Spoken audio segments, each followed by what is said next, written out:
Hello and welcome. This is Pepin from Pepin Reacts, and today, hey, guess what? We're starting a new series. Well, that's not quite true. I started a new series with my best friend here, Meader.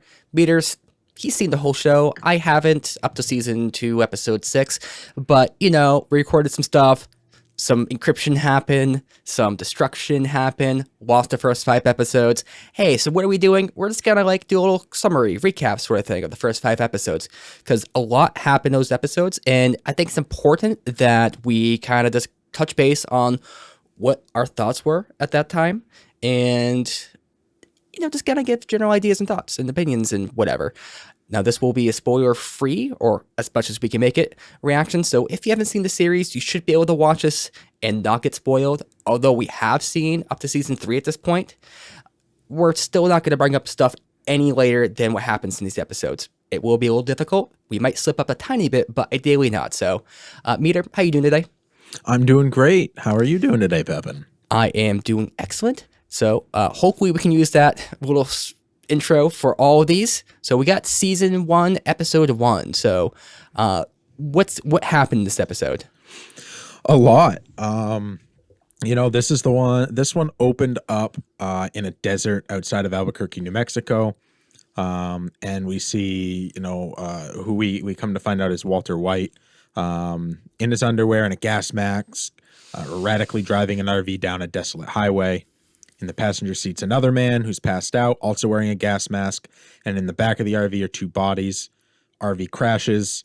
He climbs out, puts on his shirt and takes a video camera and a gun and records a cryptic farewell to his wife and his son.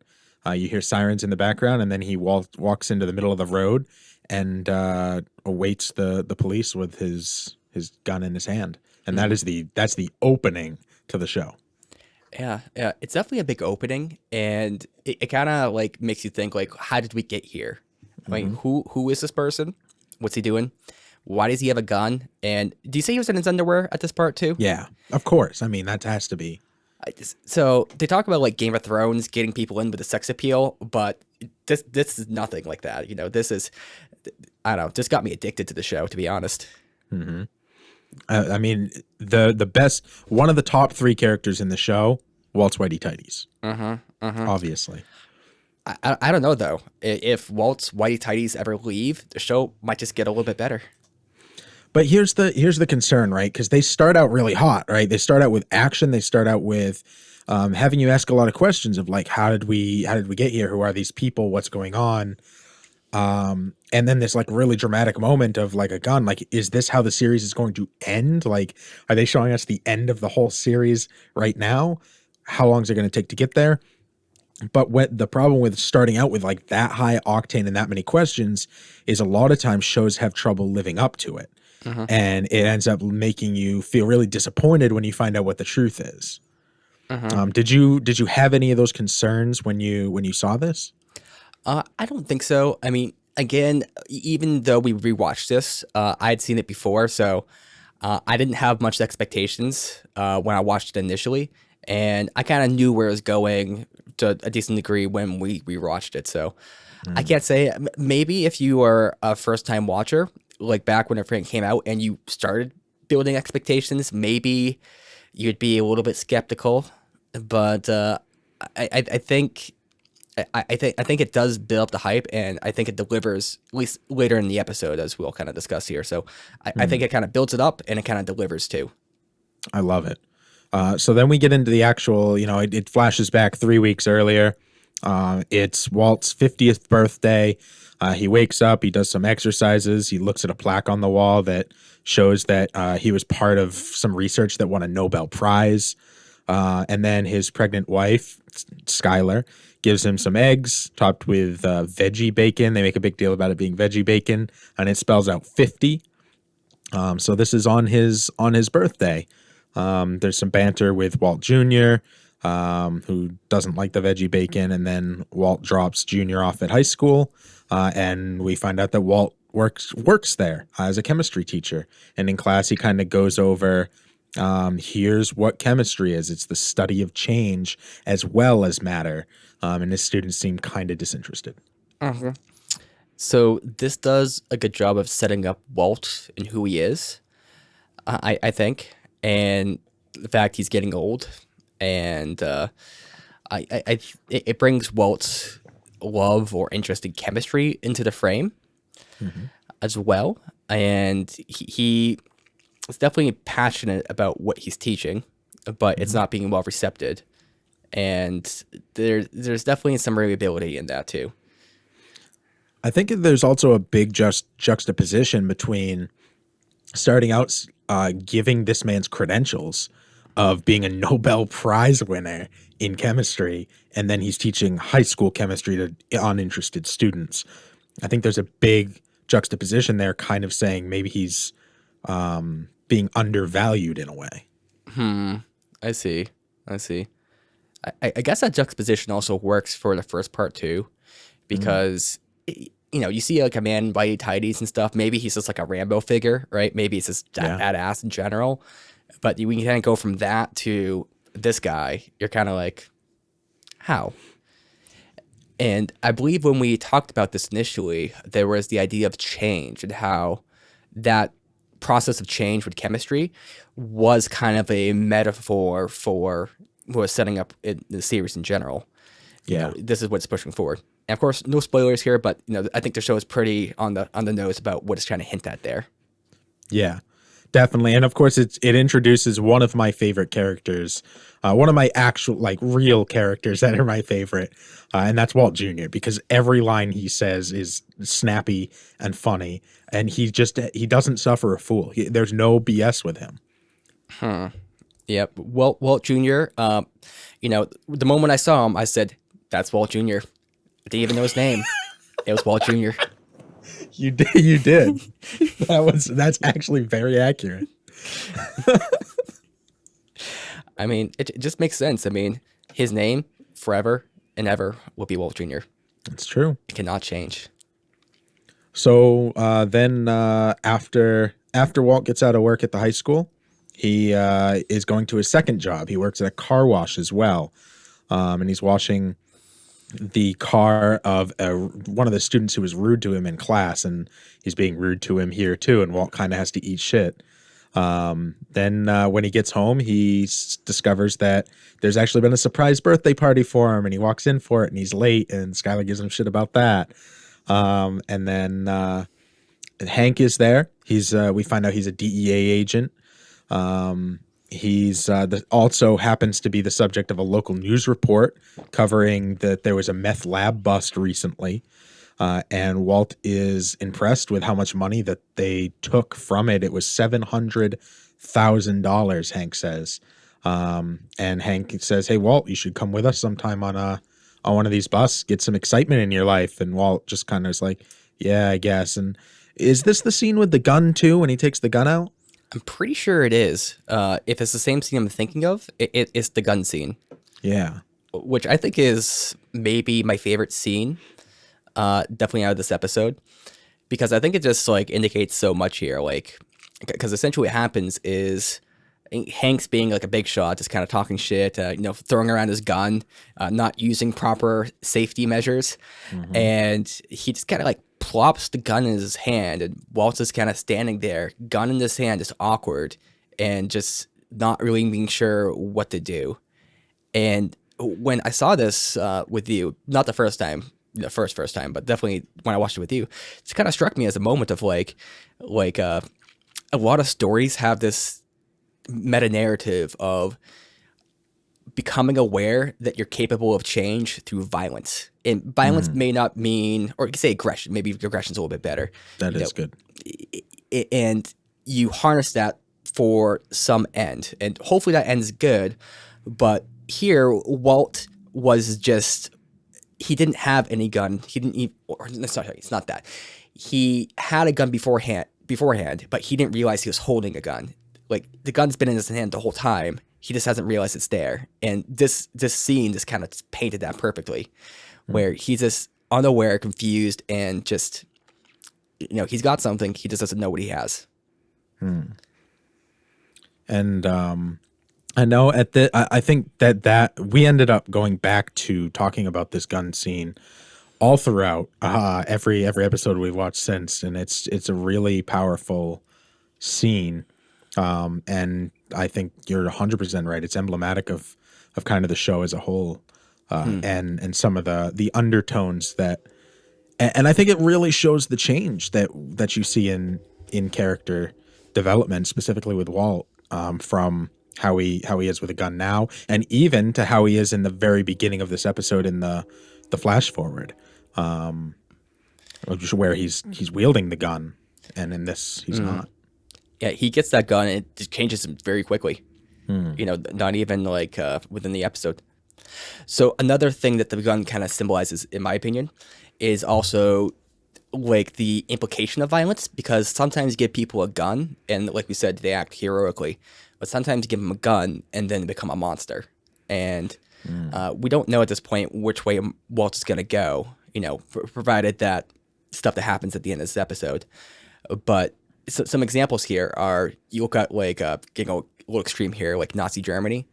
There's good arguments to say that a lot of people of Nazi Germany, like a lot of the Nazi camp guards, like they weren't necessarily that evil beforehand. Like they were given this power, and that power of, say, you know, absolute control over other people, that just corrupted them like absolutely. And that might be the case here with this too. Like, you get a gun and either you can use it for good, or you can kind of just get corrupted like entirely by it, and, you know, just find any excuse to use it. So that's just a little point there with the meta narrative. I think there's we're going to talk about this gun for the rest of time, but I think there's another really good point to be made here with the gun, in that it's Hank that hands the gun to Walt. It's Hank who's doing this drug bust and saying how much money can be made in the drugs that puts the idea in Walt's head in the first place. Hank, in a way, helped create the Walter of the future that we come to see. It's all emblematic in this one tiny scene, in this one tiny action of Walt, hold my gun. That's kind of the show. That could be like a new meme. Well, hold my gun. And I do want to be super transparent. So we're pulling a little bit from breakingbad.fandom.com/wiki, the Breaking Bad wiki. So there's a little bit of paraphrasing here, and some I'm just literally just quoting. So I don't want people to think I'm in any way plagiarizing. I'm 100% transparent on that. Go ahead.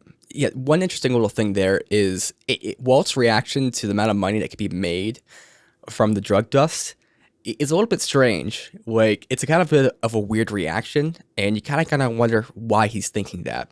I mean, maybe the most obvious connection is he's working a job as a teacher and not making much money, apparently, with that. So much so that he's also having to work a second job. So maybe that's the immediate concern, but it still seems a little like out of place for, you know, someone to be like, oh, the drug trade. This sounds like a great thing to get into. Well, I think it kind of shows like what catches Walt's eye about it. He kind of disregards the illegality of it and is only interested in the money part of it. So I think it kind of shows like money is something that's on his mind right now. And this is pre, you know, diagnosis or anything. So money was already in the back of his head. So this kind of filed itself away in that same spot, right next to the gun. Meanwhile, in the living room, Skylar is talking with her sister Marie, who is married to Hank, about her pregnancy. So Skylar's pregnant, and they have that conversation. Then Walt goes back to work at the car wash the next day, and then he collapses. He's taken away by an ambulance, and then at the hospital, a doctor lets him know this is an inoperable lung cancer, and you may have a couple more years to live at best. And Walt is very detached. You hear that ringing noise. You see him staring at the mustard stain on the doctor's shirt. He's able to repeat back what the doctor says, but he seems very detached from all of that. And then he gets angry at his boss the next day at the car wash, a guy named Bogdan. And Bogdan asks him to wipe down cars, which is not something he's supposed to be doing. And Walt makes like a massive scene. He storms out, screams obscenities, breaks things, tears down a whole bunch of the air fresheners, the car fresheners, and storms out. Yep. Yep. I think this scene is a great example of what dissociation is, because there was what was going on there, and he is completely dissociated from his thoughts, emotions, feelings. Just put them on the ground, and obviously there's some transference there where he takes those emotions and he just lets them loose on this guy that owns the car wash. Yeah, of course, he did get slighted there, but a lot of times it's just like the trigger, right? You know, it's just a little thing that holds back the dam, and something's going to set it off, and just happened to be this guy. And Yeah. I get it, because I would hate that job, you know. I'm not going to be blowing up too much in my life, but that would be an instance where I might. And I mean, if we're talking earlier about, you know, being a high school teacher for a Nobel Prize winner, maybe kind of hitting below his expertise level, wiping down cars at a car wash is even below that. You know, not to talk bad about people who do that job. It's a great job. People need to do that job, but Nobel Prize winner wiping down cars, there's a disconnect there. So I think that kind of shows that as well, where, you know, he does have some pride clearly in his working with high school students, but maybe a little less when he's doing something that he considers beneath him. Then Walt joins Hank on a drug bust. Yep. And Hank is with Gomez, his partner. They raid a meth lab that belongs to a local dealer named Captain Cook. And while Walt's outside in the car, he sees a former student, Jesse Pinkman, escape through the window of a neighboring house. Jesse flees the scene. Walt realizes that he's the dealer because the license plate says Captain Cook on it. And later that night, Walt visits Jesse's house and blackmails him into letting him become a partner in his meth operation, while Walt offers his knowledge in chemistry in exchange for Jesse's knowledge in drug dealing. So now they're going to work together as partners. It all kind of happens fast in that regard. Yeah, which is a little bit strange, because you take Walt, who, beginning of the episode, like, we barely even have a baseline for him. The baseline's just kind of like frustrated. But it goes from that to like this. He's just like, okay, time to blackmail, time to join forces with this meth dealer. And yeah, it's almost like you could say a chemical reaction a little bit. Yeah. Yeah, and I mean it all kind of is it starts with, you know, there's a lot of hints that they need money. There's talk about a water heater that doesn't work quite right. There's talk of the new baby coming along, and I think at the birthday party, Skylar mentioned something money related about the baby, and she's going to need time off and then to go right back to work because the baby's coming. So money is kind of like an underpinning of all of this, and then the real catalyst to the whole thing is when Walt finds out he has X amount of time to live, an unknown amount of time to live, and that kind of like sparks everything to really get going. Yeah, I think one thing this section kind of set up really well is that Walt's issues are dealing with like the tedium of life, like just the annoyances. There's one scene that I believe was in this part where I think he's driving to get Walt Jr. From school or something, and then he's trying to put up like take off the handicaps thing, right? Because he accidentally left it up there for Walt Jr. And he tries to put it in the glove compartment. He puts it up, it falls down. He puts it up, it falls down. He puts it up, falls down. And just does it over and over again. And what's so weird about that scene is the scene doesn't end with him succeeding or failing or getting mad. It just ends with him just keeping doing it. And it's almost like the what is it, the Sisyphus myth? The guy that pushes the stone up the hill and just keeps falling down. It's like that, but except with like really stupid shit, right? Yeah. Yeah, literally fighting an uphill battle. And it's a lot of the tedium of daily life. And I think it's a lot of him just being a pushover and continually eating shit over and over and over and over every single day. And this is kind of the breaking point, if you will. So they decide to be partners. The next day, Walt steals a bunch of chemistry equipment from the high school. Jesse arranges to buy an RV.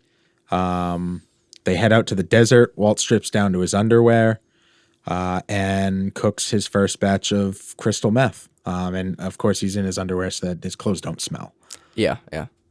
And Jesse is like amazed with the chemical purity of the product. I think he says like, "This is glass, yo," or something to that effect. And then Walt's like, "It's not good enough," and like throws it out and makes better stuff. Like he just like makes this amazing stuff.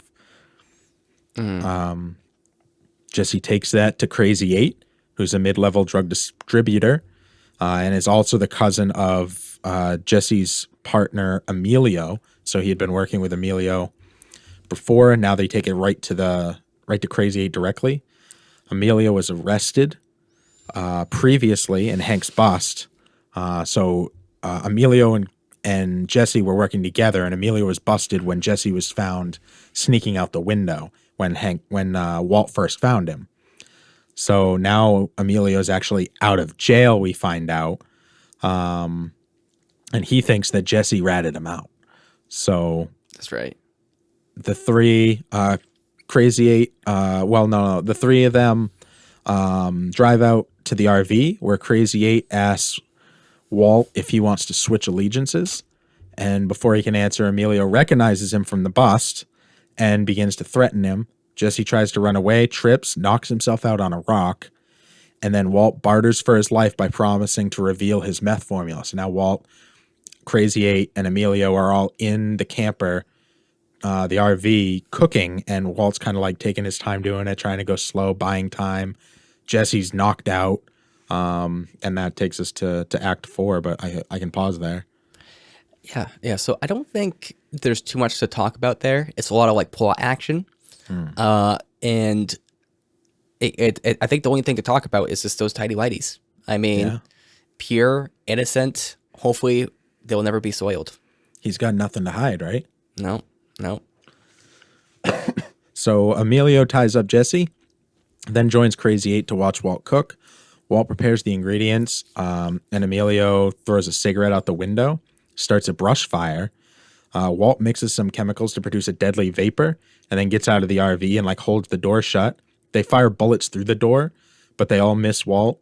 And then they are passed out from the fumes, and Walt unties Jesse, puts a gas mask on them both, puts Jesse in the passenger seat, and tries to drive away. There's the sound of sirens closing in. So Walt gets out of the RV and puts a gun to his head and tries to shoot himself, and then finds that the gun's safety is on, so he's not able to actually even kill himself. And then he realizes that the sirens he's hearing are not police cars, but fire trucks that are going to resolve the brush fire, and it has nothing to do with him. So he hides the gun in the back of his underwear. Jesse, with a massive black eye, comes out to join him. And Walt's first day as a meth cook leaves him spent, shaken, and invigorated. He gets home, meets Skylar's troubled queries of atypical sexual aggression, which leaves her stunned. So he's just very aggressive, and she's like, "Whoa, you're not aggressive like this. What's going on?" And that's where the episode ends. I think there's 3 things to talk about with that. First, remind me. So did Walt? I think the circumstance that Walt ended up killing Emilio or Crazy 8, or he injured them. I forget what happened exactly, but what he did there, did he purposely try to attack him? I know he's defending himself, but was it circumstantial that it happened out that way? Because I'm pretty sure he like took the thing and kind of did it, and then trapped it in there with the gas, right? Yeah, he was trying to make mustard gas. Yeah, and I think the first time they cooked, Walt and Jesse, there was like an allusion to it where Walt was like, "Don't do this because this is what'll happen," and then later ends up using it. Right. So there's kind of a question there about Walt's character, because he was definitely under the gun. I think he was right to defend himself, but it does seem a little bit like pretty badass, but also a little bit much to make mustard gas to kill your attackers. How do you feel about it? I definitely don't agree with that. I mean, he used his strength, which is chemistry, to overcome a situation that forced him to be aggressive. Okay, I could definitely agree with that. Because yeah, if it wasn't for the situation, he wouldn't have ever done that. It's a situation that forced his hand. I think that might be impossible to say. I don't know how aggressive he would have been if not. I mean, his first instinct, even after all of this, was to kill himself. So like that wasn't outward aggression, that was inward aggression, which is what we had seen all along. His frustration, it was all inward. His reaction to his diagnosis was all inward, and he didn't even tell his family. So everything he's doing is bottling. And this is the first time we've seen him actually outwardly have to do anything. So would maybe in the future this need to be something that happens, him to be outwardly aggressive? Maybe. But this is the first time we've seen it, and then he kind of takes that home. Yeah, I guess maybe what it is, because I'm trying to understand this. I'm also trying to remember what happened, the exact details. But maybe this is kind of showing that he can use the gun to some extent. Yeah.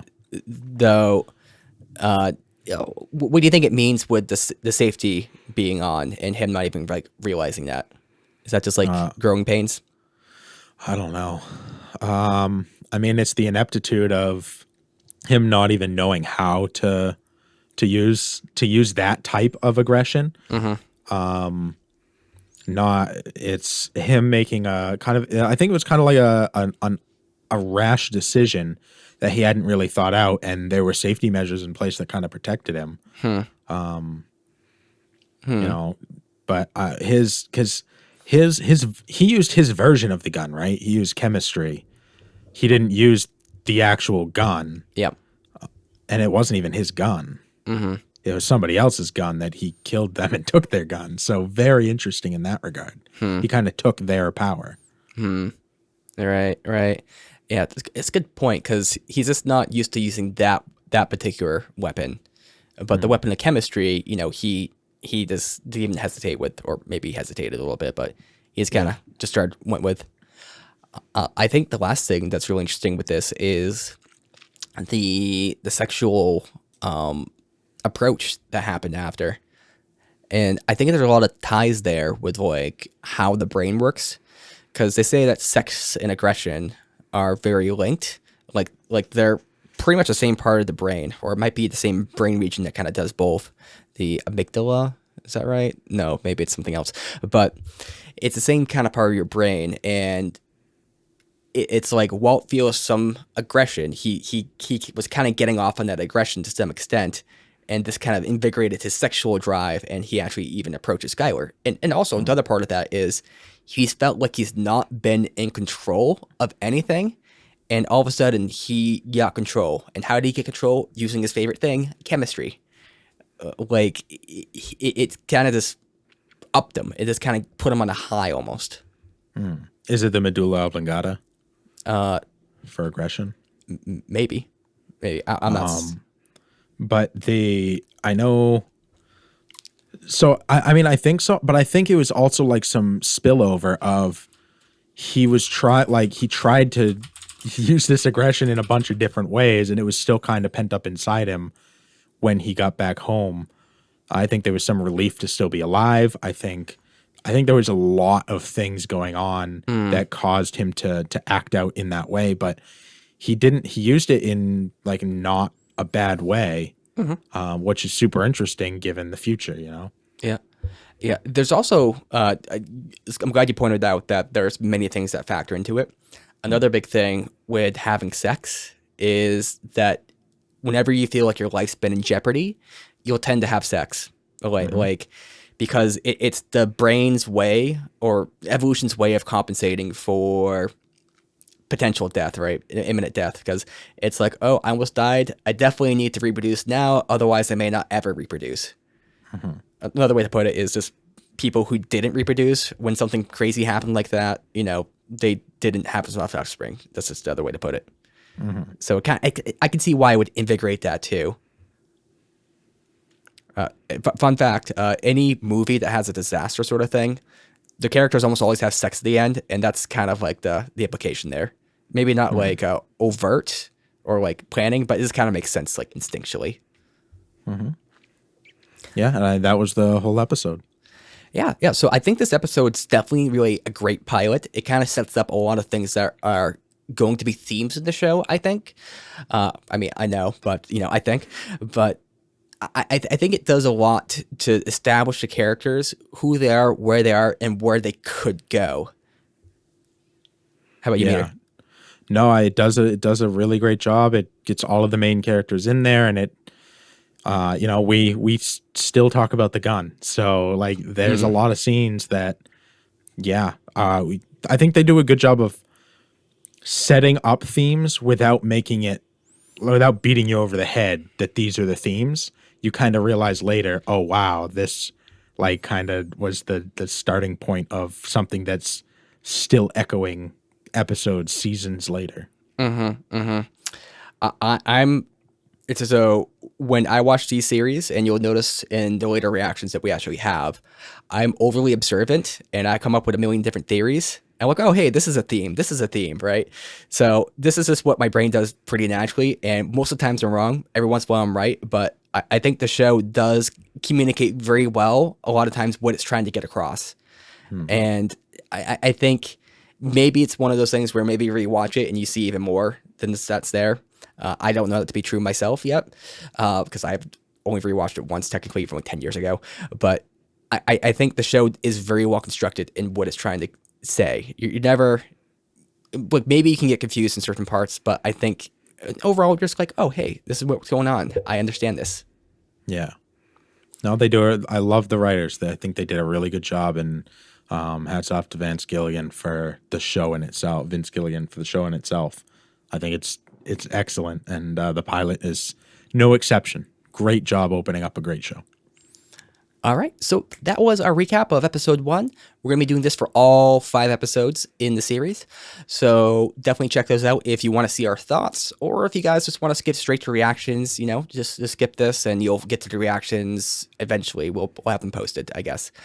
So like the video, don't dislike it because you can't anymore. Haha, that's on you. And I am Pepin from Pepin Reacts. Peace.